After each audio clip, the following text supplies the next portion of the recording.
राज्यातल्या शेतकऱ्यांच्या सरसकट कर्जमाफीसाठी आणि शेतकरी कर्जमुक्ती योजनेतल्या जाचक-अटी रद्द व्हाव्या याकरता राष्ट्रवादी शरद पवार पक्षाचे आमदार रोहित पवार यांनी अन्नत्याग आंदोलन केलंय। पंढरपूरमध्ये आज त्यांच्या आंदोलनाचा तिसरा दिवस आहे। दिवसेंदिवस या आंदोलनाला राज्यभरातून मोठा प्रतिसाद आणि पाठिंबा मिळतोय। तिसऱ्या दिवशी रोहित पवारांची प्रकृती खालावल्याची माहिती समोर आली।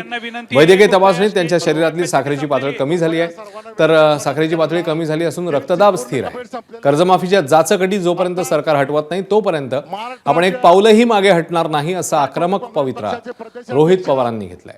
माजी मंत्री आमदार आदरणीय मायमाप सरकारला आम्ही विनंती करतोय की आमच्या या जनतेच्या बाबतीत विचार करा, शेतकऱ्याच्या बाबतीत विचार करा आणि त्या दोन जाचक-अटी ज्या तुम्ही टाकल्यात, एकतर ज्यांचं कर्ज थकीत आहे त्यांच्यासाठी 2019ची अट 50,000ची अट ती डायरेक्ट 2 लाखावर न्या आणि 2019ची अट काढून टाका। इथल्या पालकमंत्र्यांना अधिकार नाही, त्यामुळे त्यांच्याकडे आम्ही दुर्लक्ष करतो।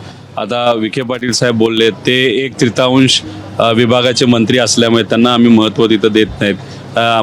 आमच्या मतदारसंघातले राम शिंदे जे आहेत सभापती आहेत, ते जास्तीत जास्त आपल्या गाव जेवण देऊ शकतात। काल का आज त्यांनी गाव जेवण दिलं, त्याच्या पलीकडे त्यांचं काय कर्तृत्व दुर्दैवाने त्या ठिकाणी कुठेही नाही।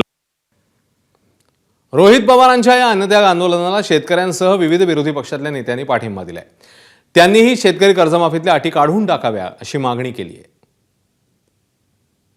तुमच्या अटी शर्ती एवढ्या आहेत, सरसकट 2 लाख कर्जमाफी करावी, त्याच्यासाठी नियम बनवावे आणि तशी योजना जाहीर करावी अशी मागणी आम्ही करतो। 30 जून संपल्यानंतर बघावं सरकारनं काय होतंय ते। आणि बच्चू कडू तिकडे गेले असले तर मला नाही अजून वाटत की त्यांनी भूमिका सोडलेली आहे, सोडणारही नाहीत।